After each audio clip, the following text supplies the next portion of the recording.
สารที่ควรรับรู้รับทราบทางฝ่ายบ้านเมืองก็พอสมควรเพื่อที่เราท่านทั้งหลายนี่จะได้รับข่าวสารและสาระที่ดีๆจากรายการนี้สถานีวิทยุสาธารณะจังหวัดเชียงใหม่ FM 92.25 เมกะเฮิรตซ์ของเรานั้นอยู่กับท่านผู้ฟังมาเหมือนนักแก่ก็ยังพยายามที่จะประคับประคองได้เพื่อเป็นการปฏิการะตอบแทนท่านผู้ฟังงานเผยแผ่ทางพระพุทธศาสนาในครั้งพุทธกาลวันก่อนอาตมาก็ได้อูถึงว่าพระพุทธเจ้าท่านได้ประกาศธรรมเผยแผ่ศาสนาก็คือพระสงฆ์ได้เผยแผ่ตามรัฐใหญ่ๆเมืองใหญ่ๆเข้าไปชูกลุ่มชนเพราะว่าจะเป็นระดับของชนชั้นปกครองหรือว่าชนชั้นระดับล่างเพราะว่าสมัยนั้นประเทศอินเดียหรือว่าปัจจุบันนี้ก็ยังมีปัญหาทางสังคมคือเรื่องของวรรณะแต่พระพุทธเจ้าของหานั้นถึงแม้ว่าพระองค์ท่านจะเกิดในตระกูลเรียกว่ากษัตริย์แต่เมื่อบวชแล้วมาได้เป็นพระอนุตตรสัมมาสัมโพธิญาณเป็นพระพุทธเจ้าบอกเข้าไปหาทุกชนชั้นเพื่อที่จะน้อมนำธรรมะร่มเย็นอย่างประเทศไทยของเรานี้ได้รับอิทธิพลของพระพุทธศาสนาจากการที่พระเจ้าอโศกได้อุปถัมภ์ในการทำสังฆายนา แล้วก็ส่งพระเจ้าประสงค์มาเผยแผ่ศาสนาในส่วนของสุวรรณภูมินั้นท่านก็ส่งท่านพระโสนกบุตระมาเผยแผ่พุทธศาสนาก็จึงมีพระพุทธศาสนาในสุวรรณภูมิก็ในแถบของประเทศไทยพม่าเขมรพุทธศาสนาจะมาทางสายลังกาทางนครศรีธรรมราชสุโขทัยแล้วก็มาล้านนาถ้าเมืองเชียงใหม่เฮานี้ก็ถือว่าได้รับอิทธิพลกับเรื่องของการเผยแผ่ศาสนาถ้าท่านผู้ฟังได้ศึกษาในเรื่องราวของประวัติศาสตร์พุทธศาสนาโดยเฉพาะในล้านนาไทยเฮาเนี่ยท่านก็คงจะพอนึกออกว่าในสมัยของพระนางจามเทวีที่ได้มาจากละโบและมาครองเมืองละปุนโดยนำพระเจ้าประสงค์ที่มีความเชี่ยวชาญในพระไตรปิฎกนำช่างฝีมือผู้ที่ชาญฉลาดทั้งหลายเนี่ยมาเผยแผ่ศาสนาในสมัยของอริพุนชัยในยุคต่อมานั้นก็มีพระสงฆ์ที่มาเผยแผ่ศาสนาได้มาจากสุโขทัยขึ้นมาทางล้านนาเฮาแต่จะมองในยุคของล้านนาที่มีความเจริญรุ่งเรืองเอาติดต่อกันตอนนั้นสยามหมายถึงประเทศไทยติดต่อกับลังกาก็มีการเผยแผ่ศาสนาก็เชื่อมสัมพันธไมตรีคนหนึ่งศาสนาว่าในล้านนาไทยเฮานี้จะมีนิกายก็เรียกว่าสายสิงหนที่มาจากลังกาท่านผู้ฟังหลายท่านคงไป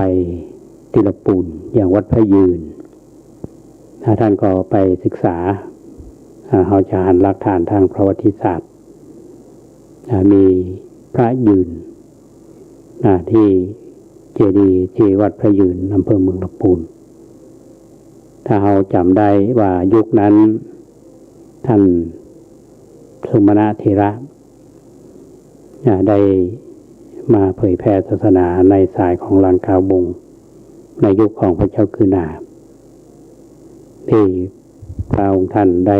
ส่งคนไปอาราธนาพระสงฆ์ที่มีความรู้มีความสามารถในการที่จะเผยแผ่พุทธศาสนาเข้าสู่ประชาชนก็มาพักอยู่ละปูน2 ปีก็มาบวชกุลบุตรมากมายนั่นจุดเริ่มต้นของ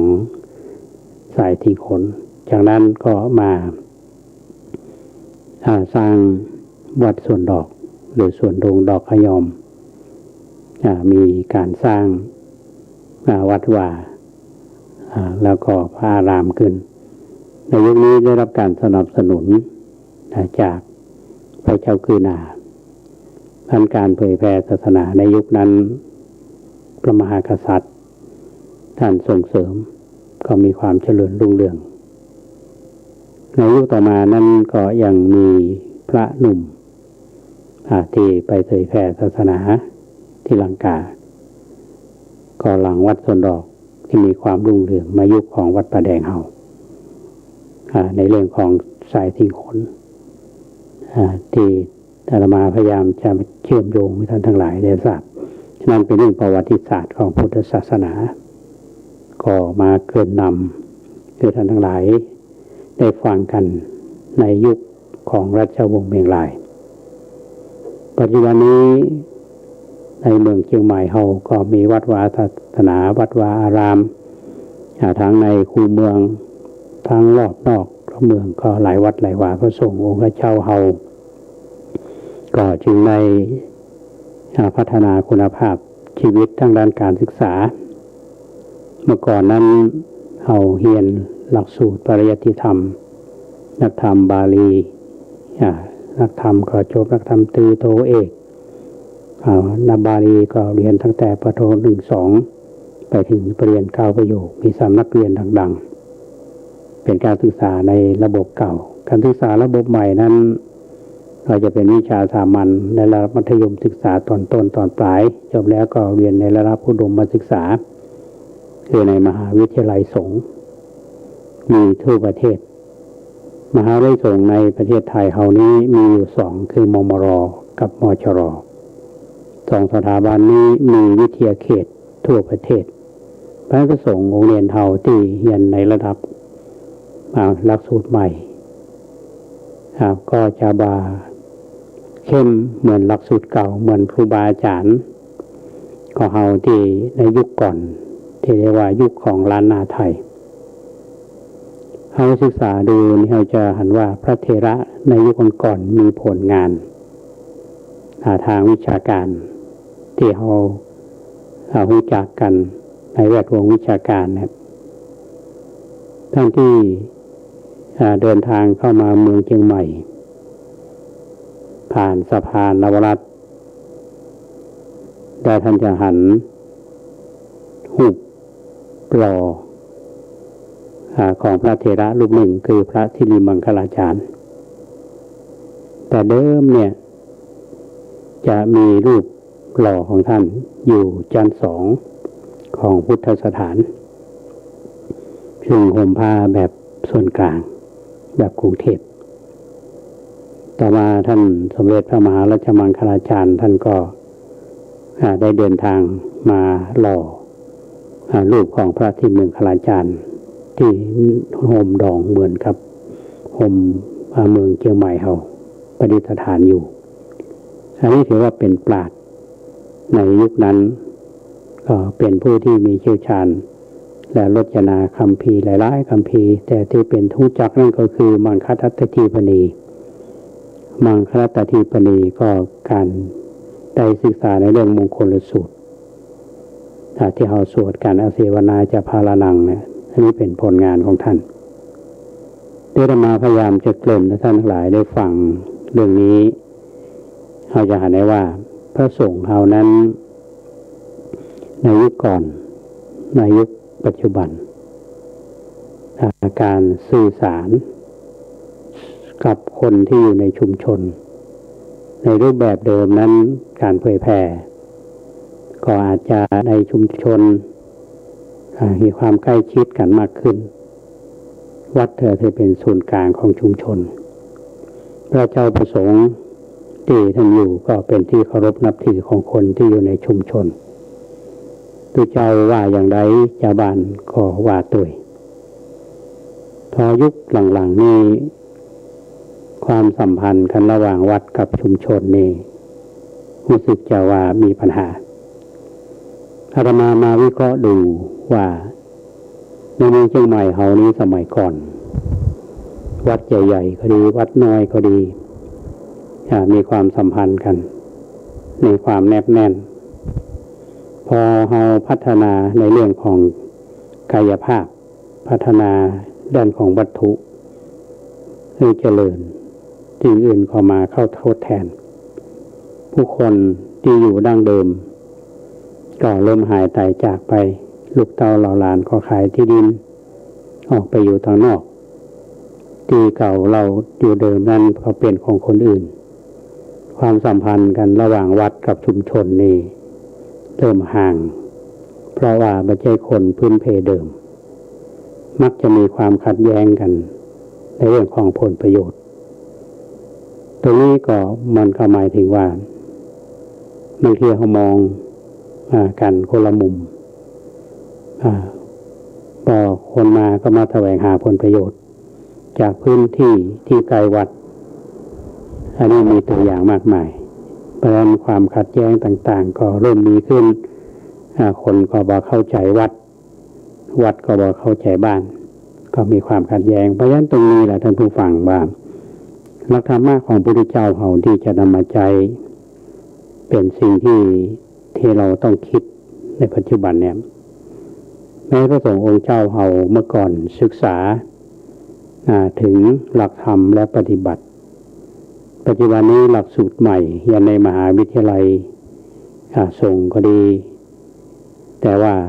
การเข้าใจอย่างลึกซึ้งนี่จะมาเหมือนอย่างที่พระไตรปิฎกเนี่ยท่านผู้ฟังเอาไปพม่าพระพม่าเนี่ยเป็นเรียนพระไตรปิฎกแต่ละสูตรเนี่ยมาเพิ่งเรียนจริงๆและเข้าใจแต่ของเรานี่จะเรียนแบบบูรณาการพระไตรปิฎกกับนิเทศศาสตร์หรือว่านิเทศศาสตร์ในพระไตรปิฎกอย่าก็เรียนอยู่บางส่วนก็บ่ได้เจาะลึกก็จะเพียงผิวเผินเพราะฉะนั้นมามองตรงนี้ท่านผู้ฟังญาณว่าการศึกษาเนี่ยการศึกษาที่เราศึกษากันทุกวันนี้มันสามารถที่จะนำไปใช้ในส่วนที่มันเป็นภาควิชาการเป็นปริยัติสามารถที่จะนำไปใช้แล้วไม่มีผลจะใดต่อตัวบุคคลคือเปลี่ยนพฤติกรรมให้ดีขึ้นบางคนก็ได้รับการอบรมมาดีก็เป็นไปด้วยความเรียบร้อยบางคนมาได้การอบรมมาดีก็มีปัญหาพอมีปัญหาขึ้นมาเนี่ยก็เป็นที่วิพากษ์วิจารณ์กันในวงกว้างอาตมานึกถึงกรของหลวงพ่อพุทธทาสท่านเขียนเอาไว้เป็นหัวข้อธรรมในคำก่อนที่พระเดชพระคุณท่านได้เขียนเอาไว้ถ้าเราฟังแล้วพิจารณานี้จะมองถึงว่าชาวบ้านเราก็ดีชาววัดเราก็ดีต่างคนนี้ทำหน้าที่ตรงกับหน้าที่ของตัวเองหรือเปล่าหลวงพ่อพุทธทาสท่านได้เขียนกลอนว่าอย่างนี้ท่านผู้ฟังอันชาวบ้านทำงานเพื่อกามเกียรติจึงเกิดความตรึงเครียดจนสั่นเสียวส่วนชาววัดมุ่งขจัดไปท่าเดียวมิให้เกี่ยวเกียรติกามมุ่งงามธรรมจึงเกิดมีเครื่องวัดชาวบ้านด้วยเงินงานอดอยากหรืออิ่มหนำส่วนเครื่องวัดชาววัดกิจกรรมว่าเขาทำให้ว่างได้เท่าไหร่แลถ้าชาววัดฮึดฮัดมุ่งกามเกียรติมันน่าเกลียดแสนคนตอแหลถ้าชาวบ้านเกียรติคร้านงานเชื่อนแชก็มีแต่ ทุกข์ทนหม่นหมองไปจึงขอให้ชาวบ้านเป็นชาวบ้านผสมผสานเกียรติกามตามวิสัยให้ชาววัดเป็นชาววัดขจัดไกลเพื่อผลภัยเกียรติกามงามนักเอ่ยในหลวงพ่อพุทธทาสท่านเขียนกลอนเอาไว้อาจารย์ได้ว่าท่านฉายภาพของชาวบ้านและชาววัดท่านผู้ฟังจะมองในเรื่องนี้ด้วยความเป็นธรรมพระลูกของชาวบ้านยิ่งในปัจจุบันนี้อาจารย์ได้ว่าในสังคมเราก็ได้เปลี่ยนไปเยอะเมื่อก่อนนี้พระเนนละอ่อนจบการศึกษาก็ไปอาศัยวัดบวชเนนได้เป็นทุกเจ้าความเรียนศึกษาได้มีความรู้ทางปริยัติปฏิบัติก็เป็นพระที่มีคุณภาพถ้าจะมองในยุคของพุทธกาลเนี่ยจะหันว่าถ้าแบ่งไว้เป็นพระเสขบุคคลคือพระที่จะต้องศึกษาพระอาเสขะคือพระที่ไม่ต้องศึกษานั่นหมายคือว่าเน้นในเรื่องของการปฏิบัติศึกษานี่เขาต้องศึกษาทางวิชาการทั้งในเรื่องของการปฏิบัติพระอาเสขะนั่นก็คือพระอริยบุคคลที่เรารู้จักกันว่าเป็นพระอรหันต์คือพระที่เลิกละกิเลสได้อย่างได้ยินกันว่าเป็นพระโสดาบันพระสกทาคามีพระอนาคามีพระอรหันต์จะแบ่งเป็นชั้นไปว่ารูปไหนสามารถละสังโยชน์ได้กี่ข้อนั่นก็คือพระอาเสขบุคคลคือว่าต้องศึกษาละเป็นพระอรหันต์แต่ที่เป็นพระอรหันต์แต่ถ้าเป็นกุศลชนเนี่ยท่านผู้ฟังถามว่าวัดปฏิบัติหลักของพระธรรมวินัยที่บางแห่งบางท่านก็อาจจะบรรลุชัดขืนทำลงไปด้วยก็เรียกว่าเพลิสติก็มีอย่างเป็นข่าวที่เป็นข่าวมาท่านทั้งหลายมีความเข้าใจเป็นธรรมก็เข้าใจถ้าคนมีอคติโดยบาคำนึงถึงเหตุผลโดยอารมณ์ก็ละตามมันก็เหมือนกับเอาเหยียบย่ำเพราะฉะนั้นหลักคิดเนี่ยท่านผู้ฟังกันอยู่ร่วมกันในสังคมเราเนี่ยว่าเราจะมีหลักอย่างที่จะต้องมาเป็นเชื่อมโยงกันระหว่างชุมชนกับวัดพระพุทธเจ้าท่านได้ตรัสเอาไว้เอาหลักคิดหลักธรรมที่จะเชื่อมโยงกันก็คือโดยหลักของพรหมวิหารสี่หนึ่งเราต้องมีความเมตตาต่อกันมีความฮักมีความปรารถนาดีต่อกันมีความเป็นกัลยาณมิตรซึ่งกันและกันกรุณาเมื่อมีความเดือดร้อนเราก็มีความสงสารแก้ปัญหาให้เขาพ้นปัญหานั้นๆแล้วก็มุทิตาคือพอยินดีเมื่อเขานั้นได้ดีก็เสริมก็ให้กำลังใจกันยกย่องคิดเชิงบวกอุเบกขาก็คือวางเฉยคำว่าเฉยในที่นี้คือใจดูมาดูดำดูดีคือเอาให้ความสำคัญและเป็นกำลังใจให้ท่านด้วยใจความเป็นธรรมเพราะหลักธรรมตรงนี้ท่านผู้ฟังอาจารย์ได้ว่าบอกว่าจะอยู่ระดับไหนชนชั้นปกครองระดับสูงก็ต้องดูผู้ใต้บังคับบัญชาเราจะอยู่อย่างใดจะมีปัญหาอย่างทางวงการพระเอาทางวงการทางชาวบ้านเอา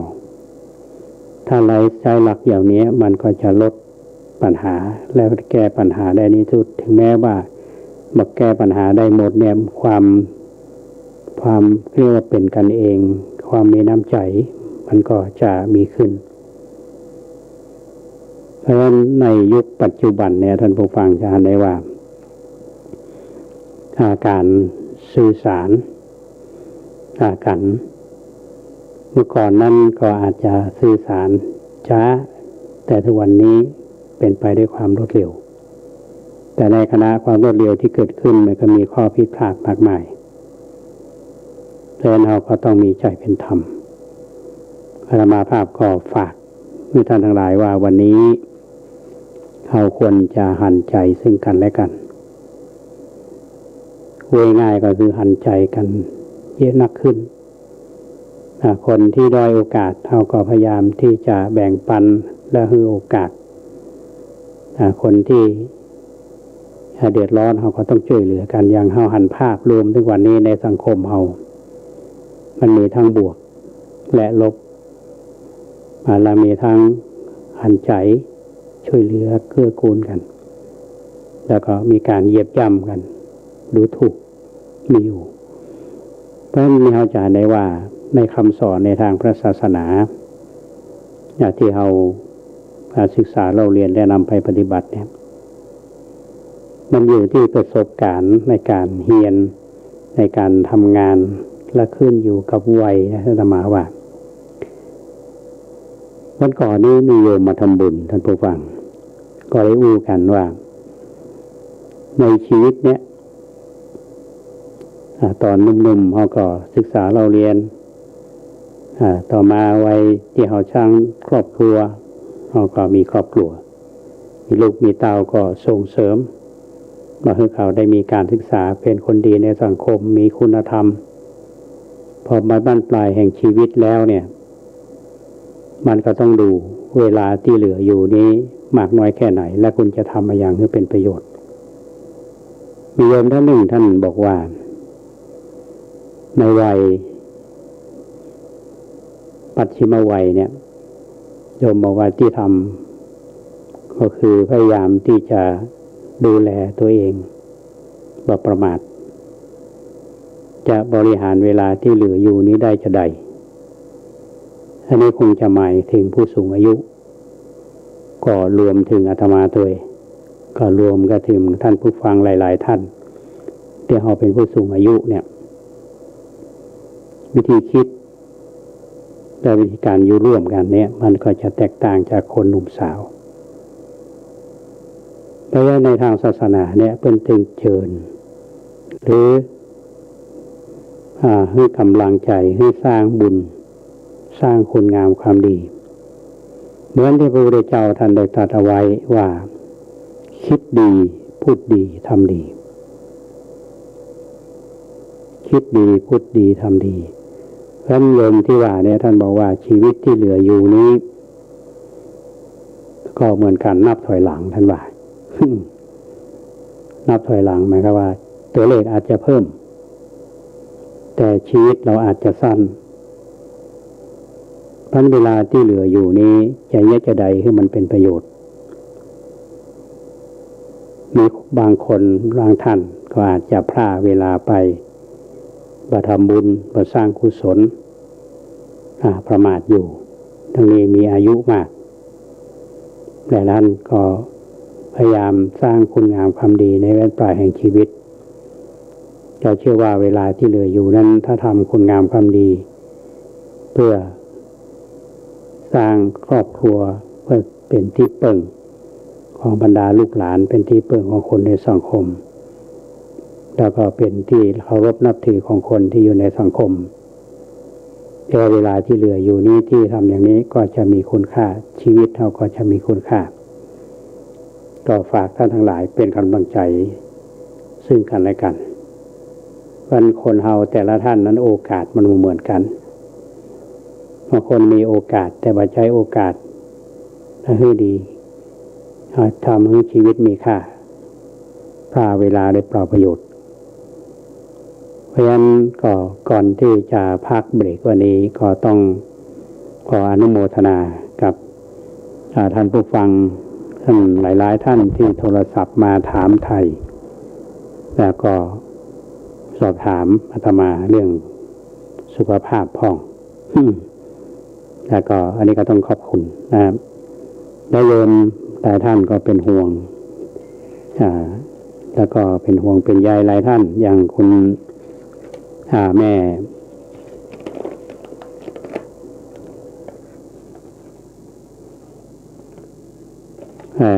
แม่ที่มาทำบุญเมื่อตอนเจ้านี้นะเพิ่นก็มาถามเหมือนกันว่าทางวัดเฮานี้จะมีกิจกรรมอย่างนะมันก็หมายความว่าอย่างวัดประแดงเฮากุปีนี่เฮามีงานสลากพัดเนาะเพิ่นถามว่าจะกินก๋วยสลากก่ออาตมาเขาว่าวันก่อนประชุมกันคณะกรรมการเพิ่นก็หันเตยว่าควรมีแต่ว่าเฮาต้องดูสถานการณ์บ้านเมืองโดยเฉพาะเรื่องของไวรัสโควิดเนี่ยอันนี้ก็ยังรับหลักการเนาะแต่ว่าจะทำได้หรือไม่อย่างไรนั้นก็ค่อยๆดูทำคำหนึ่งเนาะก็ต้องขออนุโมทนากับคุณแม่ขวัญเมืองแห่ล้อมนะคุณแม่ฟังรายการอยู่เช็ครายการอยู่แล้วก็เพิ่นก็ทำบุญวันก่อนนี้ให้หลานไปที่บ้านเพิ่นขอนำอาหารมาทำบุญเพิ่นบอกว่าก็ขออุทิศส่วนกุศลไปให้คุณแม่เปลืองคนพ่อกุหลาบคุมมงคลและพี่ๆน้องๆที่ล่วงลับไปแล้วก็พร้อมกันนั้นก็ฝากปัจจัยมาบำรุงรายการของถวายตุลุงวัดหนองตองด้วยและเป็นค่าน้ำค่าไฟของวัดประแดงตัวอันนี้ก็ต้องขออนุโมทนากับแม่ขวัญเมืองแห่ล้อมมาณโอกาสนี้แม่ก็บอกเป็นห่วงเรื่องสุขภาพของอาตมาอันนี้ก็ต้องขอบคุณกับมือหลายๆท่านที่มีความเป็นห่วงอันนี้ก็ต้องขออภัยกับญาติโยมหลายท่านช่วงนี้อาจจะไม่ได้รับโทรศัพท์แต่ใดเพราะว่าอยู่ในช่วงที่กำลังเตรียมเอกสารเตรียมงานมีเอกสารเตรียมงานยังเดี๋ยวก็จะมาเล่าท่านทั้งหลายได้ฟังว่าวัดประแดงเรากำลังจะทำมายังหรือว่างานที่ค้างเอาไว้ที่เป็นรับปากเอาไว้ว่าจะทำโน่นทำนี่ก้าวหน้าไปถึงไหนเพราะฉะนั้นช่วงนี้ก็พักสักกรรมท่านผู้ฟังคุณเกษตรเพื่อสำเร็จต้นมืออย่างนี้ฟังก็เช่นนั้น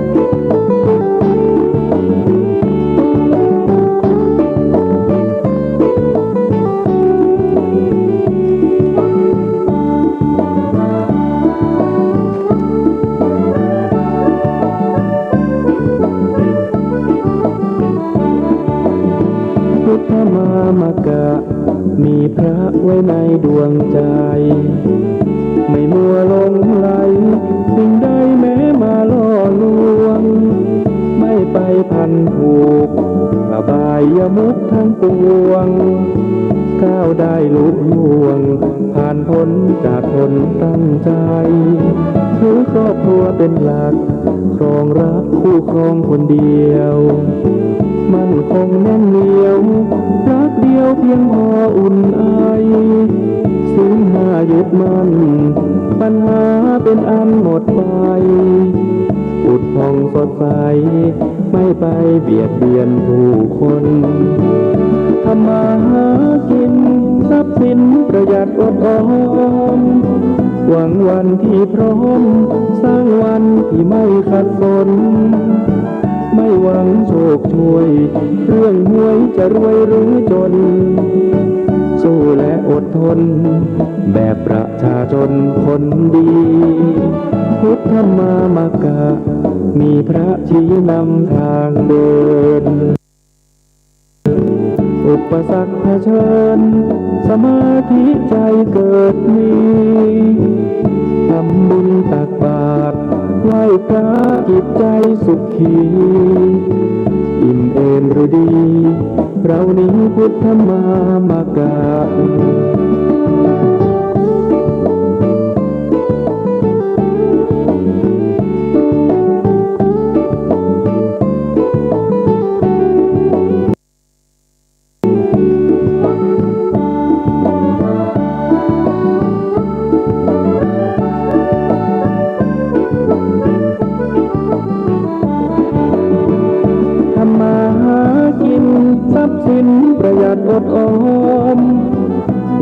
วันที่พร้อม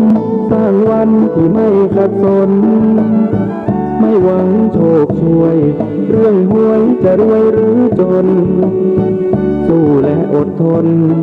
แบบประชาชนคนดีพุทธมามกะมีพระชี้นำทางเดิน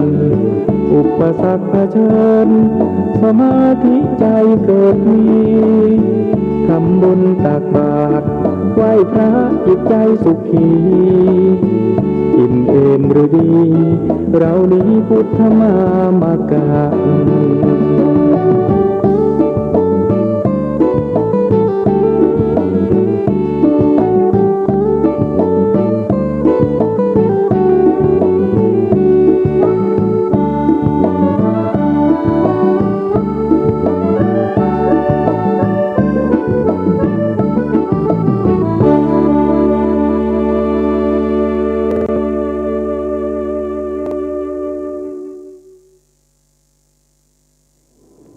ท่านผู้ฟังกำลังฟังรายการล่มโพต่างสถานีวิทยุสาธารณะจังหวัดเชียงใหม่ FM เขา12.25 เมกะเฮิรตซ์อาตมาภาพพระครูโคสิทธิ์ปริยัติยาภรณ์ก็อยู่กับท่านผู้ฟังในที่ช่วงที่สองของรายการในวันนี้ก็ต้องขออนุโมทนากับญาติโยมท่านสาธุชนที่มาเยี่ยมมาทำบุญที่วัดประแดงเอาก็เมื่อตะวานี้คุณแม่บุญมาวงตุ่นคุณแม่ชนัยมหาวันสุและคุณพี่นงรักตันอุ่นเดชจากบ้านเจ็บยอดสามัคคีก็มาทำบุญบอกว่าเมินละไม่ได้ปะกันตั้งแต่เกิดโควิดเนี่ยก็มาทำบุญเป็นห่วงเนาะก็ดูแลซึ่งกันและกันอย่างนั้นนะในว่าวันนี้ไปที่แม่แจ่มมโหปิกมาลายังเนาะก็แสดงความเสียใจครับท่านพระครูปริยัติครูสิริปริยัตยานุศาสตร์หรือต้องดอกเตอร์พระมหาบุญดวงจันทร์ที่สูญเสียคุณพ่อเปียเนาะไปเป็นมีชาปนกิจวันนี้นะธรรมภาพก็ได้ร่วมบุญไปนะก็ขอแสดงความเสียใจด้วยทราบว่าคุณแม่บุญมาบุญตุนพร้อมคณะก็ไปร่วมในพิธีชาปนกิจศพวันก่อนที่มันเนิ่นมาก็มอบหนังสือวันกตัญญูปี64ที่เราจัดพิมพ์เมื่อวันกตัญญูที่ผ่านมาแล้วก็วันนี้ท่านผู้ฟังตอนเช้าเนี่ยก็ประมาณสัก9 โมงปลายอาจารย์ประชันอาจารย์รัตนาพรขันธนัทก็เพิ่นเข้ามาทำบุญวัดเฮาเป็นประจำหลังๆนี้ก็ห่างไปหน่อยก็ด้วยโควิดมาวันนี้มากับลูกสาว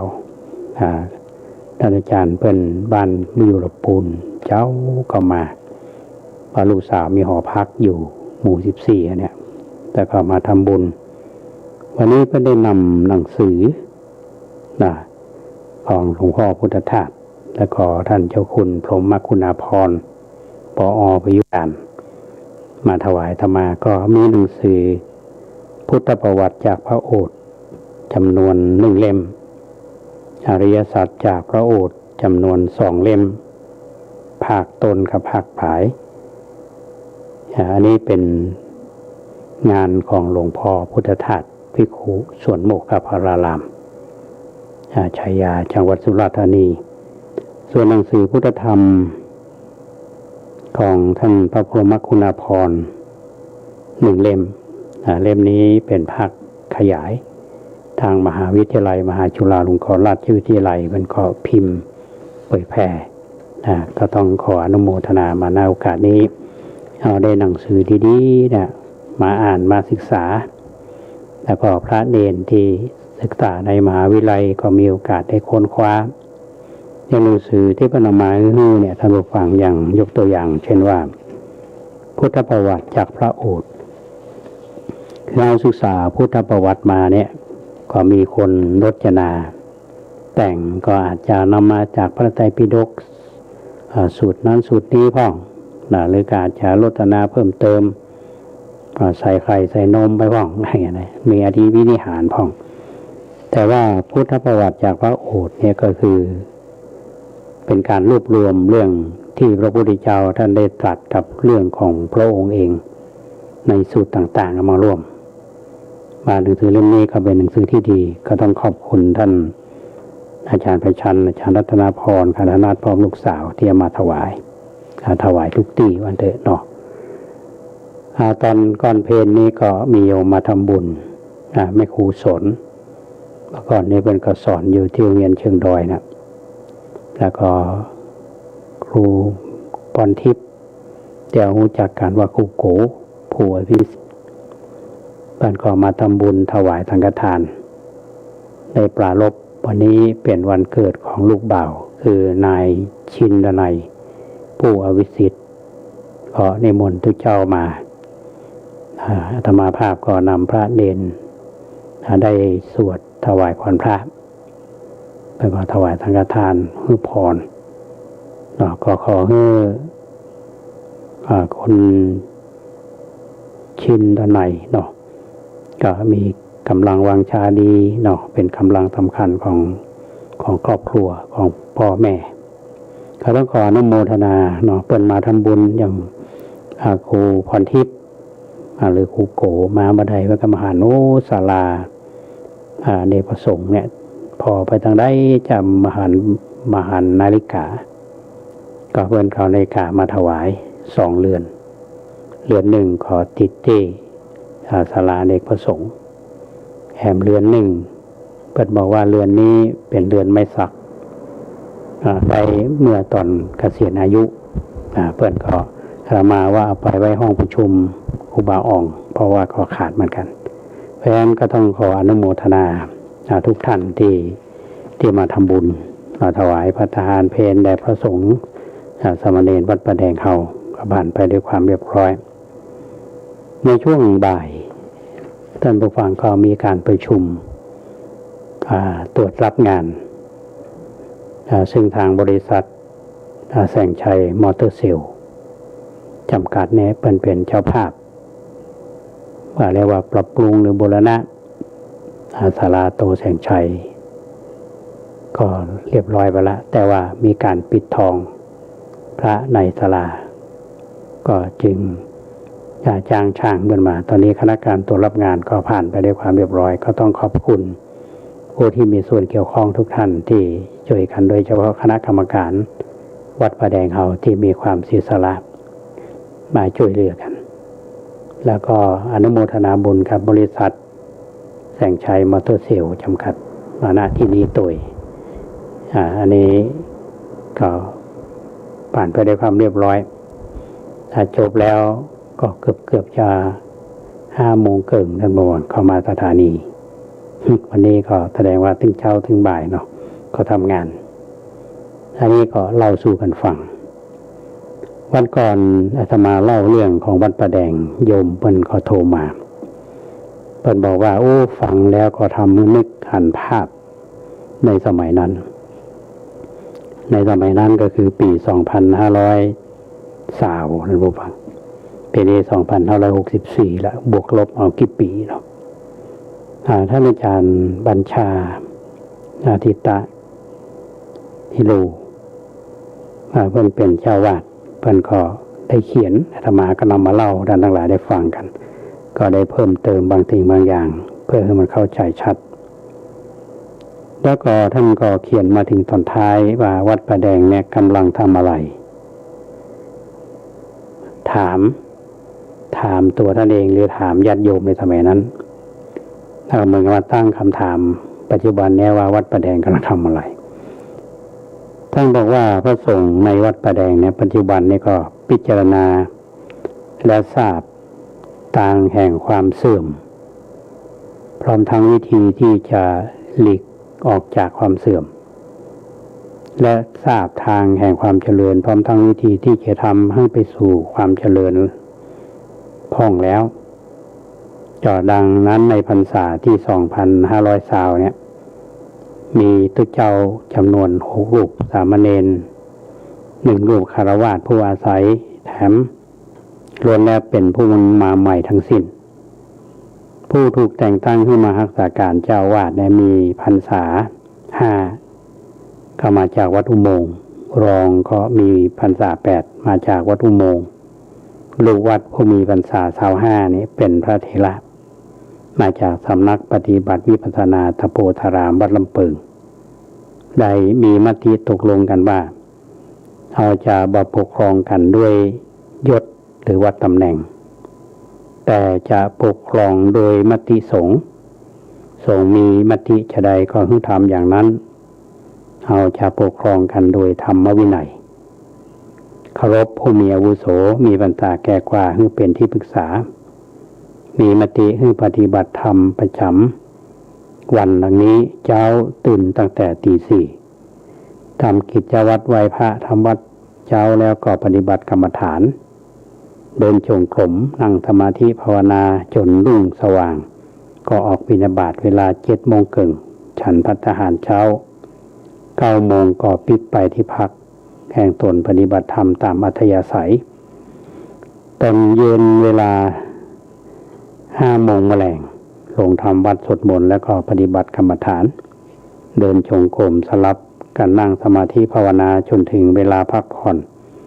การปฏิบัติตามเวลาที่กำหนดเนี่ยเป็นกิจวัตรต้องร่วมทำพร้อมเพรียงกัน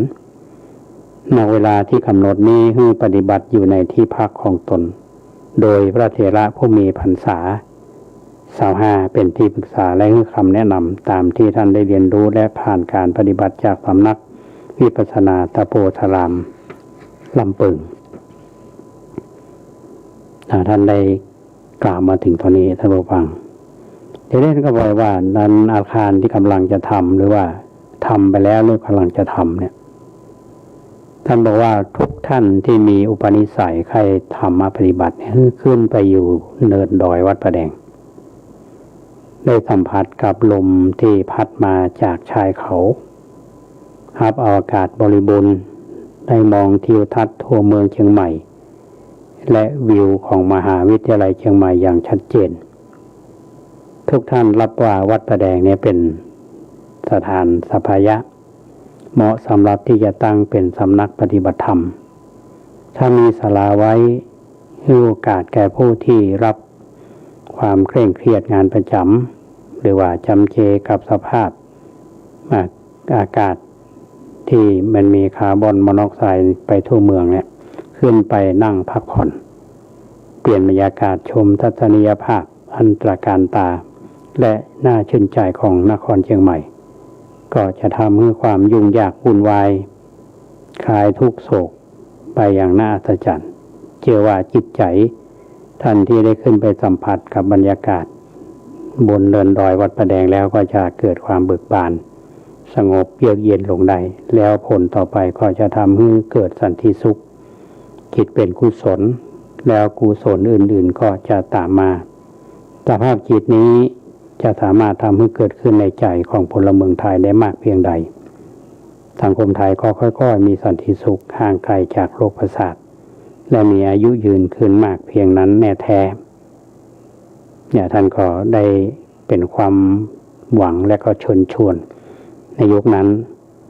และท่านก็ได้กล่าวต่อไปว่ามีบริษัทร่วมทุนจำกัดกรุงเทพในการนำของหม่อมราชวงศ์อิทธินันท์อาภากรประธานกรรมการดำริที่จะทอดกฐินเพื่อรวบรวมเงินสร้างธรรมศาลาที่วัดประแดงคณะครูกทม.จากกรุงเทพร่วมกับคุณโยมประดิษฐ์โยมสุนีลิมประยุนเจ้าของมังคโลสุขสันติเชียงใหม่จะทอดพระป่าเพื่อรวบรวมเงินสร้างศาลาดังกล่าวก็นับว่าเป็นมหากุศลที่จะทำให้กุศลต่างๆเกิดขึ้นแก่ผู้ที่มาใช้ศาลาดังกล่าวอย่างมหาศาลบ่มีวันที่สิ้นสุด จึงเป็นสิ่งที่น่าสรรเสริญและอนุโมทนาเป็นอย่างยิ่งจึงขออนุโมทนาสาธุไว้ณโอกาสนี้ด้วยนั้นท่านก็ได้เขียนเอาไว้และก็ขอบคุณผู้ที่ให้การสนับสนุนความตั้งใจของท่านเนี่ยท่านผู้ฟังก็คือว่าอยากจะให้วัดประแดงเนี่ยเป็นสถานที่ปฏิบัติกรรมฐานท่านก็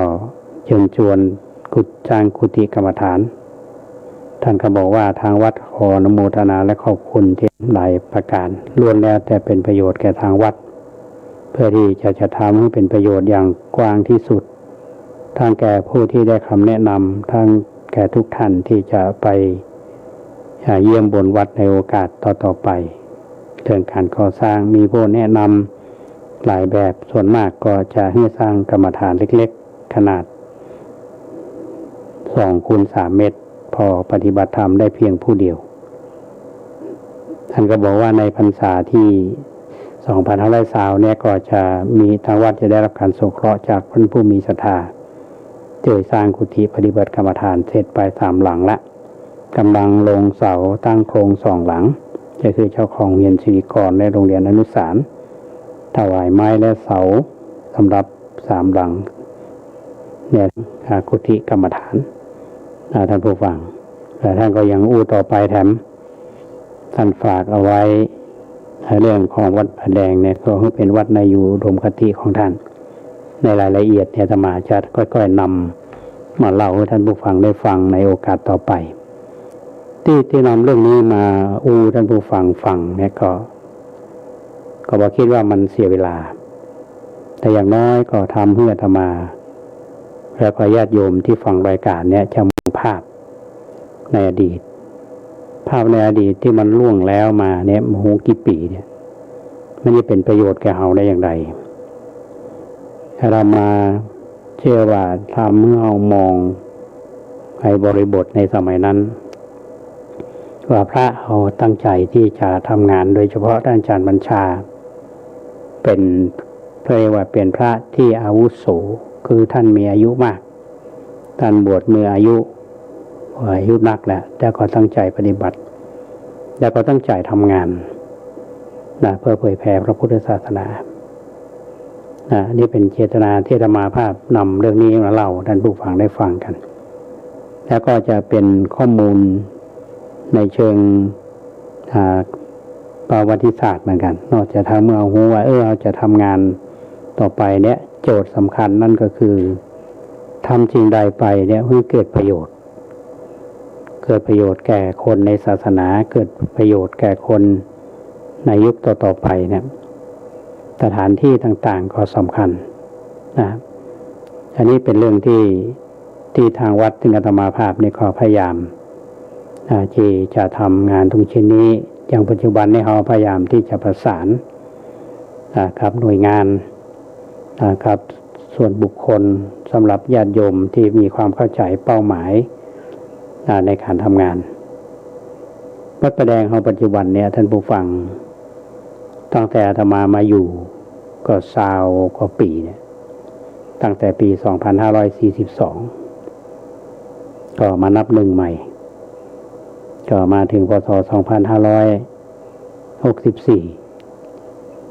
ด้านของเสนาสนะอย่างต่างๆเนี่ยก็ได้รับ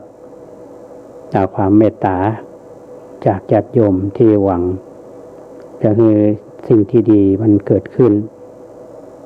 สถานที่นี้ก็จะเป็นสถานที่ทุกคนมาใช้ประโยชน์ร่วมกันในการทำกิจกรรมอันนี้คาดหวังอย่างนั้นนะครับก็อย่างที่อาตมาตะกี้ว่าวัดประแดงทำอะไรอยู่ในอดีตทำมาอย่างปัจจุบันนี้ทำมาอย่างก็มาเล่าความคืบหน้าให้ญาติโยมทั้งหลายได้ฟังก่อนเนาะโยมหลายท่านที่ถามมาว่าตกลงวัดประแดงเมื่อใดจะแปลงสักเตื่อบันไดนาคเรื่องคำแปลงเนี่ยไปถึงไหนแล้วนะก็อยากจะให้ท่านทั้งหลายได้รับทราบพร้อมกันว่าเรื่องการปรับปรุงบันไดนาควัดประแดงของเรานั้นตอนนี้แบบ แปลนเรียบร้อยนะแบบกำแพงก็เรียบร้อยแล้วก็ทางคณะวิศวกรรมศาสตร์คณะสถาปัตยกรรมศาสตร์ท่านอาจารย์ตั้งแต่ท่านคณบดีมาเพิ่นก็ให้ความสำคัญแล้วก็เพิ่นขอรับรองแบบเป็นที่เรียบร้อยแล้วอาตมาก็จะได้ส่งเรื่องไปยังคณะสงฆ์เพื่อให้คณะกรรมการเพิ่นพิจารณาแล้วก็ทางเทศบาลตำบลสุเทพซึ่งเป็นท้องถิ่นเนี่ยจะต้องรับทราบก็เป็นไปตามระเบียบกฎหมายที่มีอยู่เพราะฉะนั้นในส่วนของบันไดนาคการกำแพงนะท่านผู้ฟังเราจะเริ่มมาลงมือเอากำหนดเวลาไว้ละวันที่19กันยายน2564เนี่ยก็เวลาเจ้า9 โมงจะมีวิธีสวดถอนซึ่งเป็นพิธีกรรมโบราณที่เราพึงปฏิบัติเพราะวัดประแดงเฮานี้เป็นวัดสำคัญทางประวัติศาสตร์เป็นวัดเก่าซึ่งพระมหากษัตริย์ได้สถาปนาแล้วก็เป็นเรียกว่าวัดประจำพระองค์ของท่านก็คือพระเจ้าติโลกราชอันนี้เป็นส่วนสำคัญพิธีเขาก็ทำและวันที่4 ตุลาคม 2564เป็นวันที่รามาภาพกำหนดโดยที่จะให้มาทำกิจกรรมร่วมแรงร่วมใจกันเราได้คณะวิศวกรรมศาสตร์ได้คณะสถาปัตยกรรมศาสตร์ท่านอดีตคณะบดีก็ดีคณะบดีท่านปัจจุบันก็ดีผู้บริหารชุดปัจจุบันก็ดีได้ทำงานอย่างต่อเนื่องแล้วก็ช่วยกันขับเคลื่อนแล้วเราก็จะมาร่วมทำกิจกรรมที่เป็นมงคลบริษัทผู้รับเหมาท่านก็จะต้องมาลงมือทำพร้อมกันนั้นเราก็จะทำกำแพงไปพร้อมๆกันในส่วนของบันไดนาควันนั้นมีโยมถามมาว่ามีกี่ขั้นมี88ขั้นจากเดิมมี96ก็เหลือ88ในส่วนนี้นะส่วนตัวนาคโดยทางสถาปนิกเป็นพิจารณาหันว่าตัวนาคนี่เราจะบ่ไปแตะต้องแต่ว่าเราจะมีการทาสีซ่อมสิ่งที่มันเสียหายไปบางส่วนนะซึ่งทางบริษัทนี้เปิ้นก็ได้อู้กับอาตมาว่าถ้าลงมือทำเนี่ยก็จะใช้เวลาประมาณ45 วัน45 วันถ้าลงมือทำวันที่4 ตุลาแล้วลองนับไป45 วันพร้อมกันนั้นการทำกำแพงก็จะลงมือทำพร้อมกันทำจากส่วนบนมาก่อนบนเสร็จเอามาทำส่วนล่างหน้าวัดประแดงซึ่งเป็นลานกิจกรรมเนี่ยต่อไปตั้งหน้าซ้ายขวาของบันไดนาคก็จะมีกำแพงขึ้นไปเลยเริ่มจากมุมกำแพงเนี่ยขึ้นไปถึงบนเนินบ้านเฮาที่ห้องตะลิงตอนที่ตะลิงนั้นจะมีสิงคู่สูง1 เมตรแล้วก็จะมีกำแพงตรงด้านของข้ามประมาณ30 เมตรก็จะยาวขึ้นไปนะเมื่อเรามาวัดดูแล้วเนี่ยมี186 เมตรแต่ละช่องนั้นก็คือ2 เมตร 50ก็จะแบ่งออกประมาณอยู่74หรือ75 ช่องก็แบ่งกันอย่างนั้นนะฮะเพราะฉะนั้นต้องขออนุโมทนากับญาติโยมหลายท่านที่สอบถามมาว่าช่องเท่าใดนี่ก็ได้ตอบท่านไปแล้วนะฮะว่าหลายท่านที่ทราบข่าวก็รอในเรื่องของเอกสารบางส่วนที่จะต้องพิมพ์เป็นแผ่นพับแล้วก็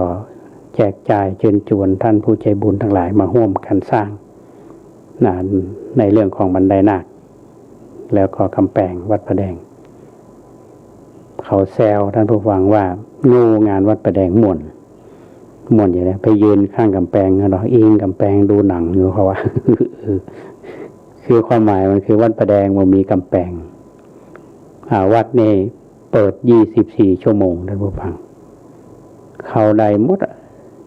มันมีเวลาเปิดเวลาปิดประตูวัดหมายความว่า24 ชั่วโมงนี่โอเพนอันนี้ก็เล่าสู่ทางร้านให้ฟังว่าก็ดีใจว่าโยมหลายท่านที่ฟังอาตมาก็ดีนะเขาถามมาโยมที่มาทำบุญเพิ่นก็ถามว่ามีส่วนใดที่เราจะช่วยกันก็ช่วยกันถึงแม้ว่าสถานการณ์ตอนเนี้ยเขาก็ฮู้กันอยู่เศรษฐกิจก็บ่ค่อยดีเกิดโรคระบาดอะไรฮะแต่ว่าเราก็มีความเชื่อมั่นว่าสิ่งใดดีและก็เราคิดดีเนาะทำดีเชื่อว่างานคงสำเร็จมันเป็นสิ่งที่เราจะทำกันสร้างไว้เพื่อบูชาคุณของผู้สถาปนาวัดประแดงอดีตเจ้าวาดชื่อต้นโจงเนี่ยท่านได้ลงรับไปนะบุญกุศลเราที่รุ่นหลังเนี่ยเขาอยู่เขาก็ทำในสิ่งนี้อันนี้ก็ต้องเล่าสู่ท่านทั้งหลายได้ฟังกันเนาะพอเวลาแล้วก็ช่วงสุดท้ายละท่านฟังแล้วท่านจะมีอย่างจะแนะนำหรือว่าจะแลกเปลี่ยนด้วยกัน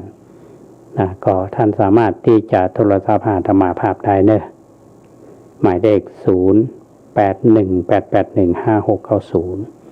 0818815690เดินอาภาพพระครูโคทิตปริยัตยพรวัดประแดงมหาวิหารขออนุโมทนาบุญกับท่านพระครูสมุวิศวัตรวรกิจโจท่านผู้อำนวยการสถานีวิทยุ 104.50 เมกะเฮิรตซ์สถานีวัดฝ่ายหินของเราและด้วยมาอนุโมทนาบุญกับคุณเกษตรเพชรสำริดเนาะบก.ก้าวหน้านิวที่ทำหน้าที่ประสานงานดูแลด้านเทคนิคก็ได้เปิ่งคุณเกษตรเพชรสำริดเราก็ยังอยู่ร่วมกันและอนุโมทนาบุญกับท่านผู้ฟังที่ติดตามรับฟังรายการทุกท่านอาตมาภาพขอจากไปก่อนไปปะกันใหม่ในวันพรุ่งนี้ขอความสุขสวัสดีจงบังเกิดมีแก่ทุกท่านทุกคนขอเจริญพรผู้นำสหรัฐขอให้ชาวอเมริกันมีความสามัคคีในโอกาสรำลึกครบรอบ 20 ปีเหตุวินาศกรรม 11 กันยายน ต่อไปเป็นรายละเอียดของข่าวกรมอุตุนิยมวิทยาเปิดศูนย์อำนวยการติดตามสถานการณ์เพื่อเฝ้าระวังพายุโกนเซินตลอด 24 ชั่วโมง นายณัฐพล ณัฐสมบูรณ์อธิบดีกรมอุตุนิย